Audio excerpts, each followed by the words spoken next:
ASL interpreters were available. We do have interpretation on video as well as fully captioned will be available by tomorrow. Today I'm going to provide a COVID-19 update.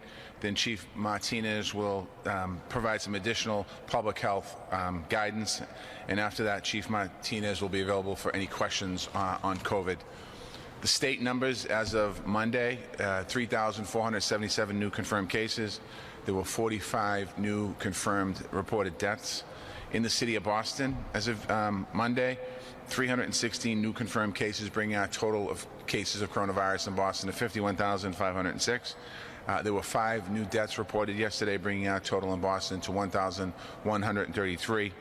My heart goes out to everyone who lost a loved one during this difficult time, and also those that are still sick and suffering in hospitals with COVID right now or at home. We want you to know you're in our thoughts and prayers. Data for the week ending January 17th, we had an average of 5,351 people were tested each day. That's down slightly a little bit from the week before, and again, that does not include college testing. The average number of positive tests each day was 416. That's down compared to the week before as well. Our current community positive rate was 7.2%. It's also down from the previous week of 7.5%.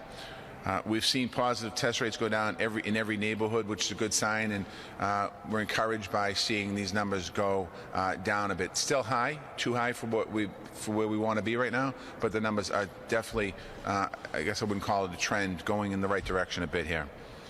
East Boston, Dorchester, Hyde Park, and Mattapan still have the highest positivity rates in the city. Again, I want to thank everyone who continues to do their part by protecting themselves, their families, and our city. While there's been some improvement in recent weeks, it's still vital that everyone remains vigilant in combating the coronavirus. We're asking people to continue to wear your masks when you're out in the public or when you're in gatherings. We want you to avoid large gatherings. We want you to wash your hands with soap and warm water and continue to disinfect frequently touched surfaces as much as possible. Think about the simple steps that we can take on a daily basis to protect yourself and your loved ones. And a lot of us are in the routine now of doing this, but we just need to stay vigilant on that. As we continue to reach out and check on people, we're asking you to check on people who might be experiencing isolation or struggling, just to check in on them, a phone call, or if you see them in the street, just a quick conversation, knock on the door, say hello to them, but obviously do it physical and do it with distance. We want to let people know, and the people that are watching today, you're not alone. There is a light at the end of the tunnel. We will continue as a city and as a state and as a country to make it through this.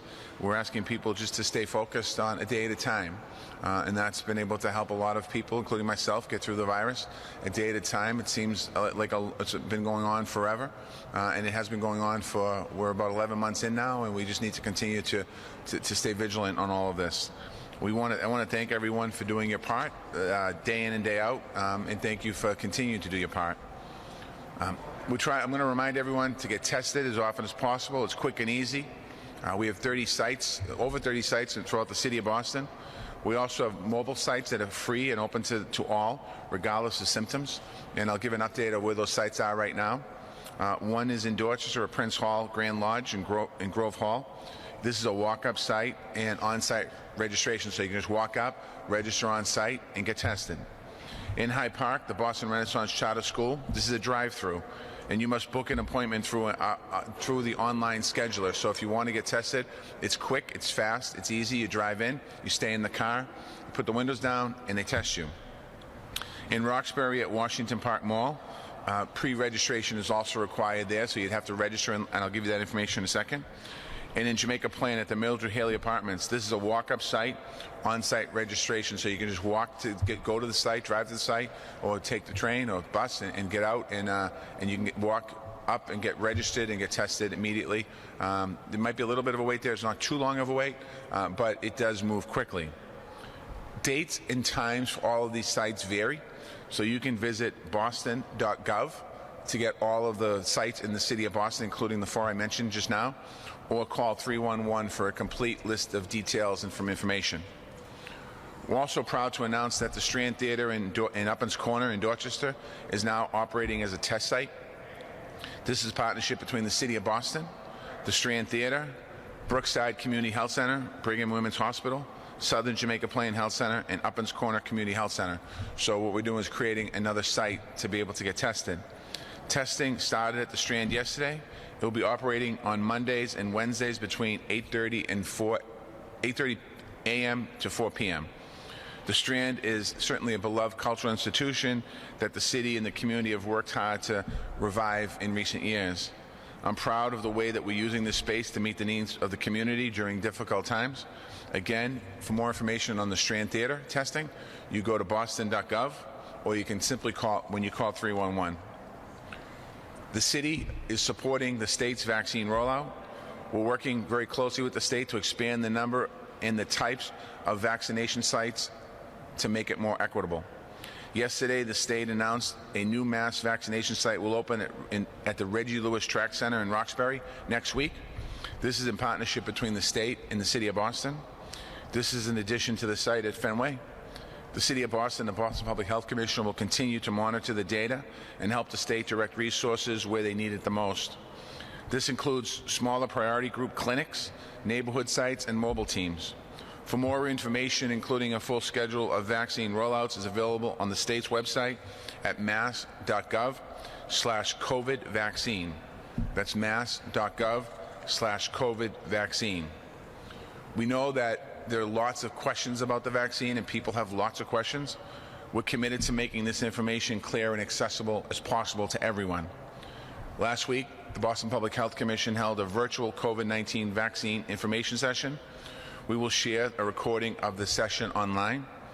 This Thursday, we're holding the same live session in Spanish. We're asking people to tune in to bphc.org. We're making it clear to everyone that the vaccine is safe, it's free, and it's one of the best ways to protect yourself and your loved ones. We understand that some people are hesitant to get the vaccine. This is especially true in the Black and Latino community. We're talking to residents about their concerns and making sure that everyone has all the facts about vaccinations. COVID-19 has hit communities of color the hardest here in the city of Boston.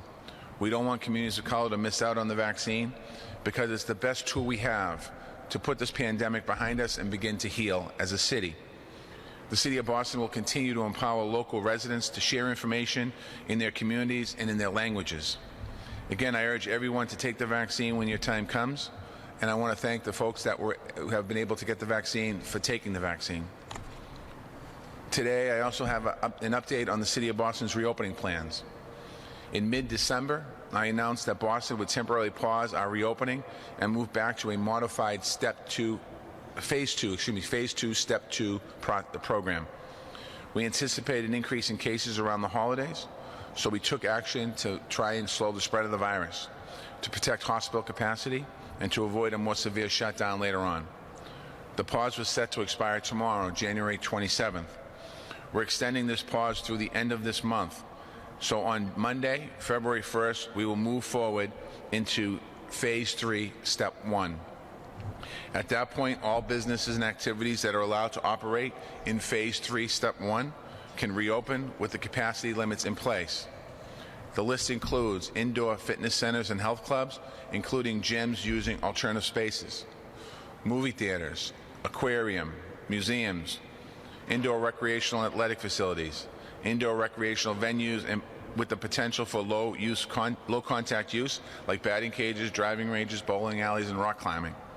Sightseeing and other organized tours, including bus tours, duck tours, harbor cruises, and whale watches. Indoor historical spaces and sites.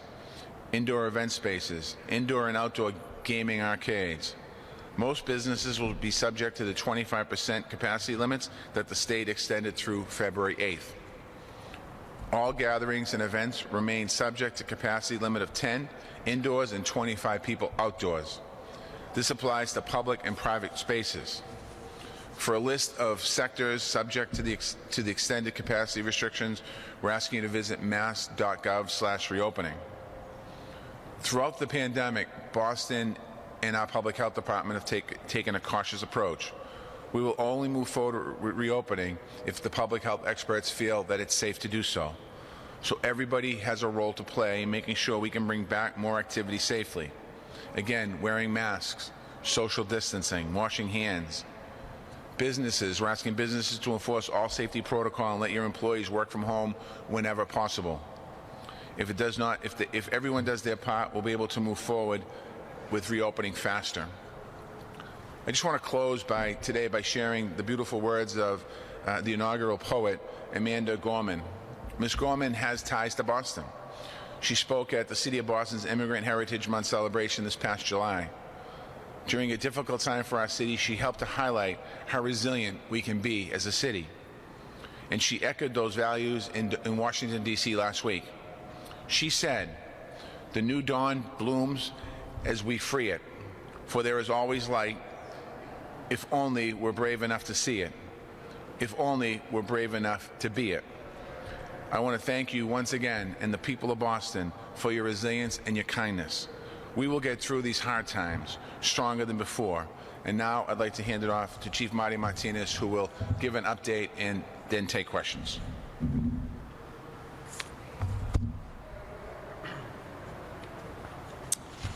Thank you, Mayor. Just briefly, wanted to just share a little bit more information on the vaccine before we open up for questions. You know, as the state continues to manage the vaccination program statewide, including deciding where doses go and when folks are prioritized, the city will continue to make sure that Boston gets its needs met, especially in our hardest hit communities. This has been how we've approached COVID response this entire time, and vaccine distribution will be no different. As reported, we're taking the lead with the state to support lifting up the Reggie Lewis Center this next week, and we'll scale up. It will start next week and then scale up over the next several weeks. We identified the site and are working to lift it up with our hospital partners, and we're glad to work with the state to create this site in Roxbury. In addition, we've been working closely with a few key hospital partners on priority group clinics that have been operating over the last several weeks here in Boston to vaccinate our first responders, COVID-facing healthcare workers that are not COVID-facing, and starting this week, our school nurses working in Boston are getting vaccinated. We've worked to create local access as needed, and will continue to do that in partnership with the state to ensure that we can meet people where they're at. Local access is key, and we've continued to prioritize that along the way.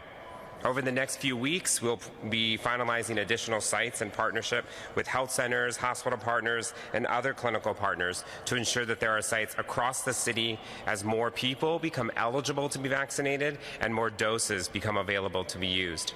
Of course, all of this is dependent on distribution of doses by the state and then available locally. With residents 75 and older eligible starting next week, we will see more dedicated sites from hospital centers and health centers for their patients in various neighborhoods across the city starting next week. And we'll provide some additional information later this week about some of those sites. It's important to note that this complex system rolled out by the feds and managed by the state needs the city to be a local partner that puts Boston first and ensures equitable delivery across our neighborhoods. That's exactly what we've done this entire 11 months around our COVID response, and we will continue to do that in distributing the vaccine. So with that, if you have any COVID-specific questions, I'm glad to take them. Yes? Is the same amount of vaccines going to be at each of these locations, vaccination sites around the city? Like, how are you going to actually distribute that to these local sites? Yeah, so the question is will there be the same amount of vaccines located at these sites, and how are we going to distribute them? To be really clear and to clarify, that's the state's role. The state distributes vaccines to providers to vaccinate individuals, and they set the prioritization. The role that the city has is to try to create local sites to be able to serve as those access points. So we don't have doses. We're not distributing doses to providers. What we'll be doing is creating, in partnership with health centers, which we're already doing, in partnership with health centers and hospitals, places in the city where people can get vaccinated. So as I said, I think we've had roughly 2,600 first responders vaccinated, and all of those first responders, for the most part, have been vaccinated in the city of Boston in partnership with different health clinics that we've set up. So as we lift up additional sites in partnership with the state, we'll be relying on them to help us make sure there's doses available. But again, it's important to note they're relying on the federal government to make sure there's enough doses distributed to Massachusetts. Yes? Do you think there was enough locations in the city can you some color out of the gate, even helping with the first responders to try to get the vaccine? Yeah. Yeah, the question is, do we think there was enough locations already set up in communities of color? It's important to note that what we don't want to do is set up locations where there's no doses, where there's not people eligible, and that's been clear around the state. You know, you've seen across the country where sites have been set up all over, but not enough doses, people waiting for appointments, no clarity around who's eligible. So that's not how the state's doing it here, and Boston obviously is following that lead.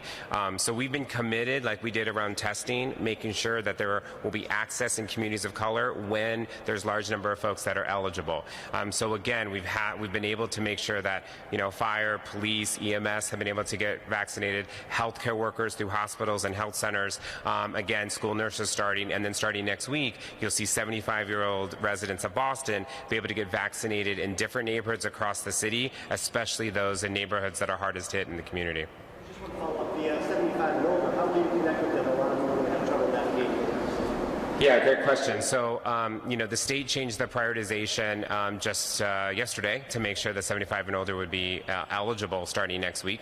And so we've been working already with hospitals and health centers to make sure that their mechanism of notifying their patients, some will be done through calls, some through letters, some through direct outreach.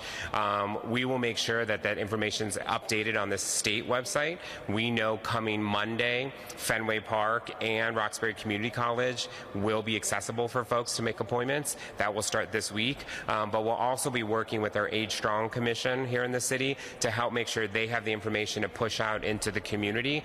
We want to make sure folks know what's accessible, but we also want to be clear there's not enough doses to vaccinate everybody on Monday.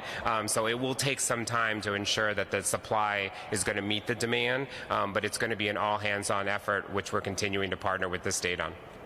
Yeah. Last week, one of the first executive orders that the new president put in involved, I think it involves sort of federally set up local sites. Is that something that's happening around here, or am I misunderstanding that, or what? Yeah, the question is last week one of the executive orders from the Biden administration talked about federal sites being set up through FEMA. That would be in collaboration with the state, and the city hasn't been notified of any specifics to do that in the city of Boston. Any additional questions? Talk a little bit more about the nuts and bolts about what goes into the decision to move ahead to phase 3. Yeah, so a little bit more about the decision to go back into reopening. You know, starting February 1st, as the mayor mentioned, we will reopen sectors back to phase 3 of reopening. You know, we've seen a little bit of improvement in our cases. We've seen some improvement in our positivity. We've seen a decrease in hospitalizations. The state has seen that across the Commonwealth, and we are seeing it in the city of Boston. And so it was a decision to sort of get to a place where we can start to reopen again, right? We're reopening, you know, in increments as we start to get students back in person also in February 1st. We'll also see, with capacity limits that the set has stated, some reopening. All along the way, the mayor has prioritized what has the data said. How do we look at the data? How do we look at the science? And the data and science here tell us that we're starting to see improvement. We've had, I think, 3 straight reports. We have another one coming out in the morning that likely will show that we've seen 2 full weeks of data improving and decreasing cases, which means that we can start to reopen somewhat. But it's really important that everyone continue the vigilance, wearing a face covering, socially distancing, not being with folks outside of your household. We need everyone to keep it up, but we also know that we're starting to see a little bit of light, so we want to make sure to reopen those things. Why do you think the numbers are going down? Because people are now detached from the holidays? Yeah, I mean, why do we think the numbers are going down was the question, and part of that is definitely the case. We knew we'd see increased cases into the holidays. We knew we'd see that for a duration of time, and we've started to see that level off, right? And that was somewhat both the expectation, but also a little bit of hope that we would see the numbers decrease. Testing has stayed constant, so we're catching cases and we're making sure that we can contain it. So we have seen some of that, which is a really important thing to see. I think even in hospitalizations, we have almost 80 less patients on average this week than we had even 2 weeks ago. So we're definitely seeing a decrease, which shows us that you know, we're continuing to make some progress in this fight. You're a little far removed from the holidays now. The surge that you saw after the holidays, is it what you expected pre-holidays? Yeah, so the question is that we're a little bit removed from the holidays. I mean, after the holidays, you expect anywhere between 2 to 3 weeks to start to see some of that. So we did see an uptick in cases. We saw a big increase right after the holidays. We didn't see that translate into really high numbers into our hospital. So we're grateful that it wasn't a surge on top of a surge. But the hospitals are still, there's still a lot of folks that are battling COVID, and our hospitals are working through the capacity limits. But again, we're grateful that we didn't see the surge on the surge. We're not out of this by no means, and I don't want to send that message. But with a little bit of progress, we're hopeful that we're going to keep seeing it. Thank you, everybody.